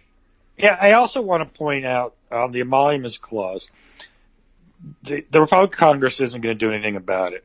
They're not going to impeach what court eventually decides whether they're standing or not is, to me, less important politically, not substantively, but politically, than actually finding a court that will say at first instance there is standing and discovery can proceed. Yeah. Because then it's a story, and then Trump gets deposed, and all that discovery lays out. Now, there would almost certainly be protective orders, but protective orders are, we'll see how they work and how broad they would be. With the right trial judge, you say, well, I'm not sure why this is going to be under a protective order. This is clearly a public interest, and the fact is that what you own and your sources of income are not something that needs to be confidential when you're president of the United States. I could see that kind of fight being pretty interesting and important politically, because if people find out, for example, in a publicized way, that Donald Trump has interest in a company in Russia that is going to engage in Arctic drilling. Yeah. Just to pick an example. I think that could have some political impact. So the case itself becomes more important than whether the Supreme Court decides they're standing or not. Because by the time it gets to the Supreme Court, you'll have had a case if we get the right kind of judge. And, in theory, now it'll go up probably, but I don't know if it would be stayed. Remember, you have the Clinton v. Jones case that hangs over all these things with presidents. There's 50-something lawsuits filed against Trump now already since he became president. And not all of them are because he's president. I mean, some of them are from people who worked on the contractors who worked on his hotels and things like that he stiffed for millions of dollars.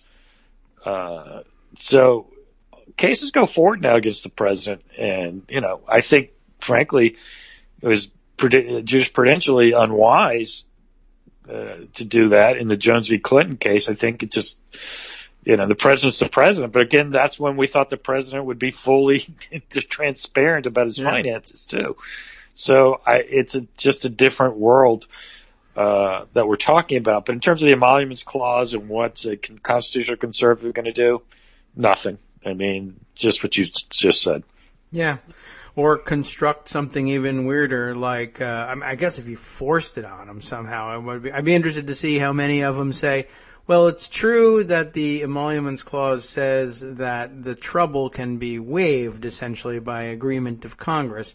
On the other hand, the fact that none of them have complained in any serious way makes me think that for my purposes, that stands in for a waiver. What do you guys think? Okay, well, that's a little more controversial, but if 5 of them say it hasn't been a peep, so look, if they want to impeach the guy over it, they can impeach him. So they haven't, so that must mean they're okay with it. They're just very busy. They didn't get around to actually issuing their waiver. It doesn't say, I don't know, remind myself of the emoluments clause, I suppose. But, at that level, there's no appeal from you, so you just make whatever you want it to be. But, yeah, at the very least, it's interesting. I think there were 43 ongoing investigations that the House Oversight Committee announced. That's Chaffetz's committee. And none involved Trump. Not one. Yeah. Not one. Well, that'll not the GSA, at least. By the way, the GSA. Yes. Right. About it. I mean, it's crazy. They need to cancel that lease or explain why they're not. Yeah. Haven't heard a word. Right, that's true. I mean, again, that's, on its face, you have a gigantic problem. And everybody knew it. We've been talking about it for a long time. So what happens? And I guess it's just a matter of, I guess now the GSA administrator sees Sally Yates fired and says, I need to get my financial house in order before I say something because I'm going to be fired. So maybe that's it. The race to get his or her retirement benefits locked up before they say, yeah, by the way, I either have to just end this lease or you have to sell the building or something. I can't have this where you're in charge of your own lease. Although speaking of being in charge of your own lease, reports from the Washington Post today that I guess they got the totals now. Trump's campaign paid Trump businesses now upward of $14 million for renting space and catering and flights, etc. All the little places where we told you along the way during the campaign that he was chiseling away at the campaign war chest and pocketing it.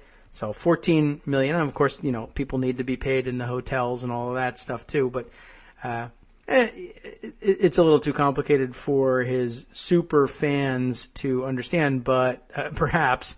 But yeah, you expected. I think a lot of people thought he would make a great president and a great candidate because he's so rich and he has all these things, etc. And he already owns all the properties in the plains. It's going to cost next to nothing for him to run for president because he doesn't need to buy office space or rent office space. He owns real estate. He doesn't need to rent a plane. I don't need to donate $50 instead of $25 so that he can lease a plane. He's already got a plane. Well, not so. I mean, he does have those things, of course, but he knew very well that he could charge his campaign for them, and at any rate, he felt like doing too. By the way, in case you're wondering, why is the GSA contract such a problem? Why would they have that clause in there? And the answer is, if you're on both sides of the lease, and you're in control of the purse strings that have to pay the lease and the pocket that receives it, what do you think the rent is going to be? Well, there's that, and there's just ongoing lease obligations, and when you have some power over the GSA because you are an elected official of the federal government. Yeah, it's a conflict. Yep, pretty simple. That's why they can't have any contracts with government employees of any kind, anywhere, at any level.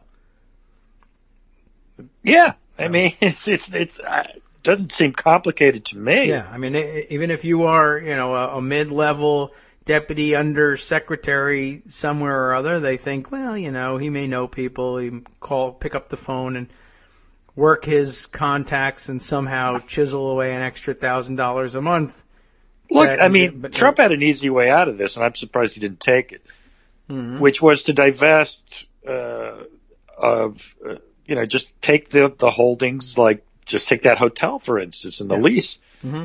Create a new company, sell your shares to your children, and move on. Now, that wouldn't have been adequate, but it would have gotten through the media because the media's stupid. They said, well, he's not owning anymore, so you can't keep his kids from running businesses. You actually can, but that's not something they understand. And he could have done that and gotten away with it, but he wouldn't even do that. Yeah, I think it's a very telling point. I don't know if the feeling was, well, if he starts accepting one, he'll have to start divesting it all. That could be, but it would be true. Here we are. We don't know what Trump's financial interests are anywhere. No, we don't know. And people say, well, that's okay. Some people do. It's amazing. Because he's so rich, he would never want to cheat America. He doesn't have to because he's so rich. But of course, I've yet to meet the person who has said, you know what I don't need any more of? Money. The richest people in the world apparently need more and more and more. It's just one of those addictions that never seems to go away. And then two, what if you are rumored around the world to be extraordinarily rich, but you're really not, and you're also a vainglorious idiot? Well, then you would want to stuff your pockets with as much money as you could find around to prove that you really were rich when somebody caught you out not being really rich. Yeah, well, I think that, the premise, of course, assumes the being wealthy part. Yeah. And we don't know that. We literally have no idea. But he has a golden palace, and he is rumored to have gold toilets.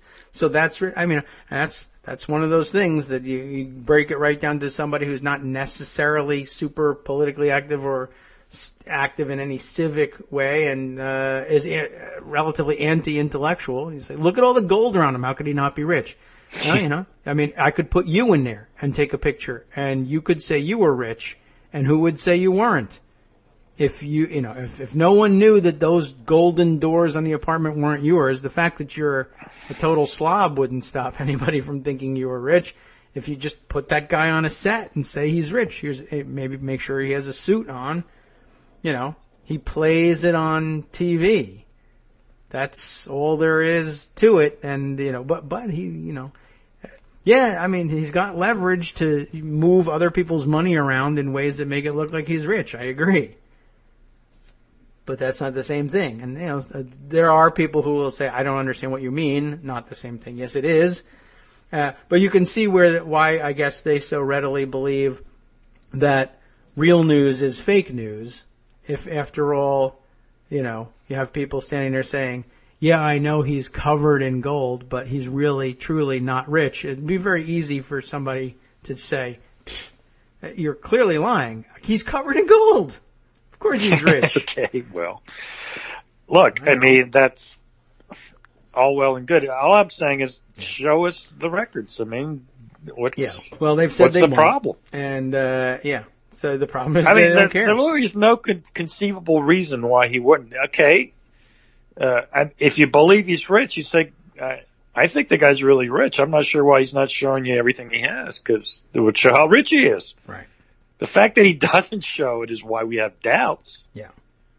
And why you wonder about things like the connection to Russia. I will change the subject at this point to try to cram in a few extra things. I think we're all in agreement. Gorsuch sucks.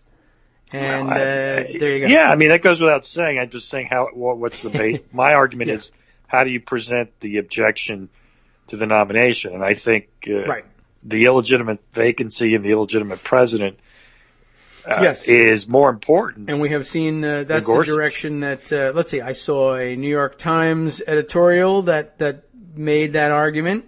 And I saw that Jeff Merkley was quickly out of the box saying this is a stolen seat. And I think that there's going to be a lot of people rallying to that position. There will be others who hold out from that position. And, some of them will be the kind of senators from conservative states that we were worried about. And we need to find them an alternative explanation for why they oppose Gorsuch. And there are plenty. Yeah. And listen, to the people that want to talk about the problems with Gorsuch on the issues, fine. I just don't think that's the big sell and the big justification to the country. You should compile that record for people who require that. It's readily available. Listen, and we used to do that all the time. We'd scan through everybody's record and say how unacceptable and how the mainstream they are, and they were. And he is. I'm just talking about, the way to present it to the country is, look, I have objections to the guy on substance, but there's a bigger issue here, and it's the process and the legitimacy of this vacancy and the legitimacy of this president. And that's why I want, because if you're against him, you know what you do? Him, Gorsuch. You vote no. Right? In general, that's been that's not a basis for filibustering we've considered as the norm, right? It's got to be something, beyond that. Here's the reason why this is different. It's the illegitimacy of the process that makes the filibuster appropriate here, not my objections to the nominee. I think that's an effective pitch. Anyway, let me let you move on to your other issues, and I'll just listen. Thanks very much, Armando. Thanks. I think it's a good point, and it's where I think that answers the question of where's the base on it, and I think you'll find that the majority of the Senate Democratic caucus agrees, and then there will be people who have other considerations in mind, and will need additional convincing. So those of you who want to comb through the record can provide that. So, okay. Standing by then, there are a couple of other issues that we wanted to touch on in the closing minutes of the show. Oh, by the way, I just tweeted something out, a fun look back from the Chicago Tribune. Not that old, but I thought it would be fun to tweet out this Orrin Hatch opinion column printed originally I guess written for Bloomberg View, and then I found it running in the Chicago Tribune back in March of last year. The title, Do Your Job. That remember when we were all chanting at Senate Republicans, do your job, hold a hearing on Merrick Garland, right? Do your job. The Senate's job is to protect the Supreme Court, which will become relevant as members of the Senate, who this time are Democrats, say they seek to do just that, and Orrin Hatch seeks to steamroller them. There's plenty to go around here in terms of the hypocrisy charges. I just thought I would throw some gasoline on the fire just for fun. Anyway, by the way, I have another theory that inside the White House, among the dumber circle, maybe that ends with Donald Trump himself. I don't know whether he can pull any others into that same orbit, but I'm wondering whether who is the other nominee that he had in mind. Guys, I don't know these guys, so it doesn't ring a bell again with me, but the guy's name was something else. Started with an H that Armando, you mentioned yesterday. I have a theory that with other people out there saying, and prior to the announcement of the nominee, that the only acceptable nominee to Democrats would be Merrick Garland, and that they ought to nominate Merrick Garland as some sort of sop to national unity, and they were never going to do that. It was an interesting thing to ask for. It was funny, but it wasn't going to happen. But I think Donald Trump said, I'm going to pick the other guy whose last name starts with G, and then people will be confused. And then you could go out there and say, we think you should have nominated the guy that President Obama had nominated. I did. Well, wait a minute. No, his name was Gorsuch. That's the guy. I wonder if he thinks he can get away with that one. I doubt it, but you never know with this guy. Anyway, other issues that I wanted to touch on are other aspects of the issue. I mentioned Gorsuch's mom. You should look that up.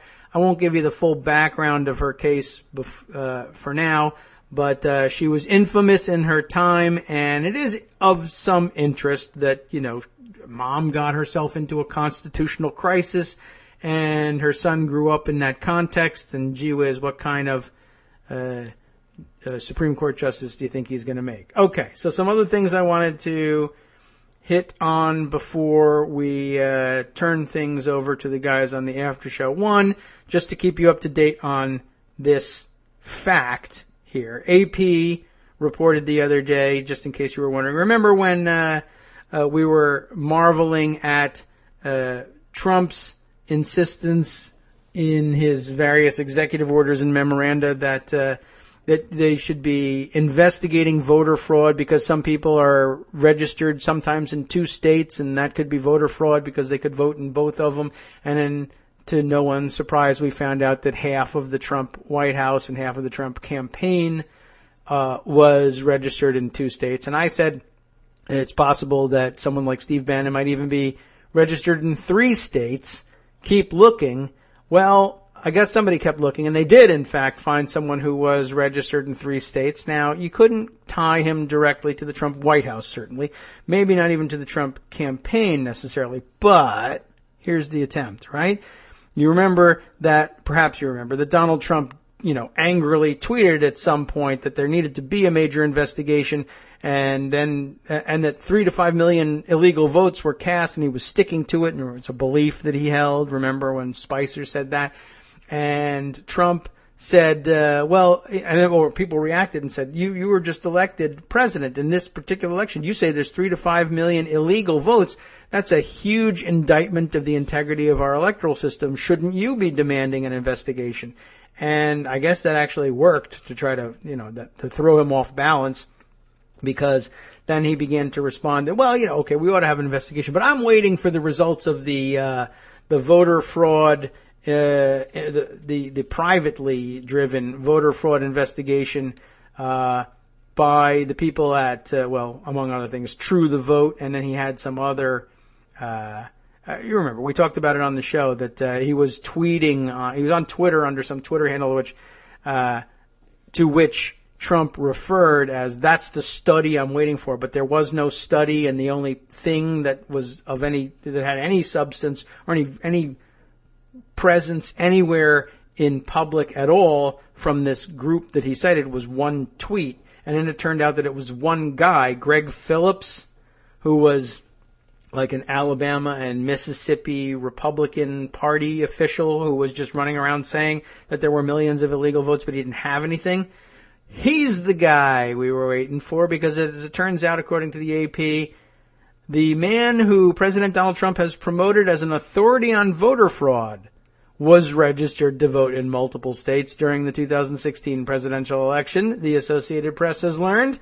Greg Phillips, whose unsubstantiated claim that the election was marred by 3 million illegal votes was tweeted by the president, was listed on the rolls in Alabama, Texas, and Mississippi, according to voting records and election officials in those states. He only voted in Alabama in November, records show, but there you have it. I guess that should be the last nail in the coffin for the dumb theory that actually showing up on voter rolls in more than one state is any kind of conclusive evidence of voter fraud at all, ever, for anyone, or even broadly over a group of people. It's just dumb. So dump that one. Don't stick by that one, and you can be rid of it. What else do we want to catch up on? Let's see. We only have a couple of minutes, but let me throw you this one. Since we were talking in our review of all sorts of things with Armando about the continuing problem of not having access to Donald Trump's financial records and his taxes, let's just throw something in there by way of illustrating the sorts of dangers that not having any idea about where his money is coming from, and having this Russian interference issue, and taking a look at Trump's background involvement with Russians, and Russians of very questionable backgrounds, let's say, themselves.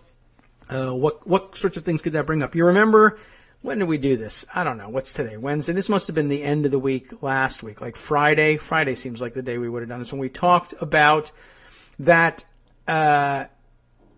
new issue emerging from the Steele dossier. You remember the one where he said, hey, Donald Trump enjoyed viewing hiring Russian prostitutes to put on a golden shower show inside the Ritz-Carlton where the Obamas had stayed. You remember that? We all thought he was a real weirdo for doing that. There were other parts of it too. And here's one that got overlooked. I don't remember it being mentioned very frequently because we were all preoccupied with the P, and I can't blame you for that. Mike Butcher has tweeted this one out. He is the editor-at-large at TechCrunch.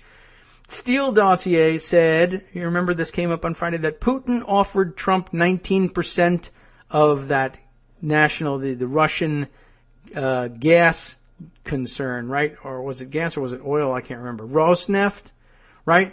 The Steele dossier said Putin offered Trump 19% of Rosneft if he became president and removed sanctions. And of course now we're all waiting anxiously to find out whether he's actually going to unilaterally lift sanctions, as it has constantly been rumored, even from the White House, that he would. Here's the note. Last week, 19.5% of Rosneft was sold. Uh-oh.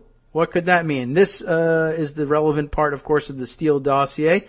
In terms of the substance of their discussion, it said here, Sechen's associate said that the Rosneft president was so keen to lift personal and corporate Western sanctions imposed on the company that he offered Page, Carter Page, and Trump's associates the brokerage of up to 19% privatized stake in Rosneft in return. Remember this? Page had expressed interest and confirmed that were Trump elected U.S. president, then sanctions on Russia would be lifted. Side by side with another screen grab from who's reporting, I can't quite tell here, but it looks like this was in one of the financial papers. Why is this now interesting? Because the much-maligned Steele dossier, the one with the golden showers in it, included the statement that Putin had offered 19% of Rosneft if he became president and removed sanctions. The news now, of course, a story most people didn't notice, Reuters reporting in great detail about this 19.5% stake of Rosneft, Russia's state oil company, having been sold. Now, it's sold to who? Parties unknown. It says this was done through a dizzying array of shell companies, so that the most that can be said with certainty now is that the money paying for it was originally, and that's in closing quotes, paying for it, was originally loaned out to the shell layers by VTB, the government's official bank, even though it's highly unclear who, if anyone, would be paying that loan back. And the recipients have been traced as far as some Cayman Islands shell companies. So I guess basically the shell game has been so thorough that they can't tell whose money this actually is, which is a bad sign. So 19.5% of Rosneft is sold. Why 19.5%?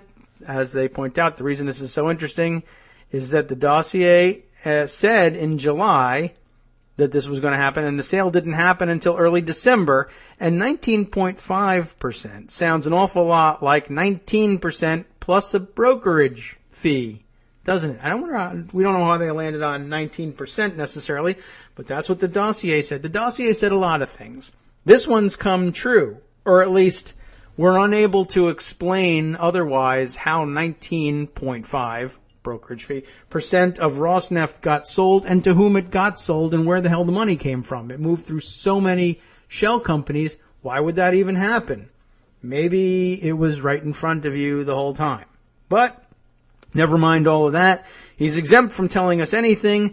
And, he should absolutely be able to install another member of the Supreme Court who ultimately will just shut down any inquiry or investigation into anything he did. But what about the Clinton versus Jones precedent? Well, what the hell? How about this? I don't like it anymore. And if 4 of the rest of you don't like it anymore, too, then guess what? It doesn't happen. Now, they would never break the rules to change the rules, right? Right. Well, don't forget that mid-show today, it was reported that that's exactly what happened when Republicans were in control of the rules in the 2 committees considering, 2 other people who also refused to make complete, honest, and accurate financial disclosure of their situations. I guess that's just a common and motivating factor when it comes to the question of, are you going to find out, Mr. John Q. Public, what my private finances are and how am I ripping people off and enriching myself? The answer is no. And if it means breaking the rules to change the rules, that don't bother me, but you're the hypocrites. Remember that. Okay, well, time to hand over the reins, as always, to the guys on the after show. It is midweek. That makes it Wednesday. Wednesday's Child is Full of Woe episode of the show. An elderly and ailing Iraqi woman who held a green card since 1995 is denied re-entry back into the United States after traveling with family overseas and dies the next day. Everyone, I think, has heard this story by now, but they'll be diving into it. Bridgegate, writ large, right? Time for some traffic problems at the airports, I guess. The Impeach Trump Now campaign racks up over 500,000 signatures in less than 30 hours. And Republican-introduced bills criminalizing nonviolent protests are multiplying across the country. How is it that the same bills get introduced in state legislatures across the country? From Daily Kos Radio on networksradio.com. You have been listening to the Kagro in the Morning Show with David Waldman. Yes, so thank you for listening. And by the way, of course, because you have been listening, you know that ALEC would be responsible for introducing identical bills in legislatures across the country. That is a particularly dangerous one. They'll be talking about all of that Plus, they missed on Monday speaking with Angela Marks, a.k.a. Angie in Washington State, so she joins them today. Do stay tuned. It's coming up next.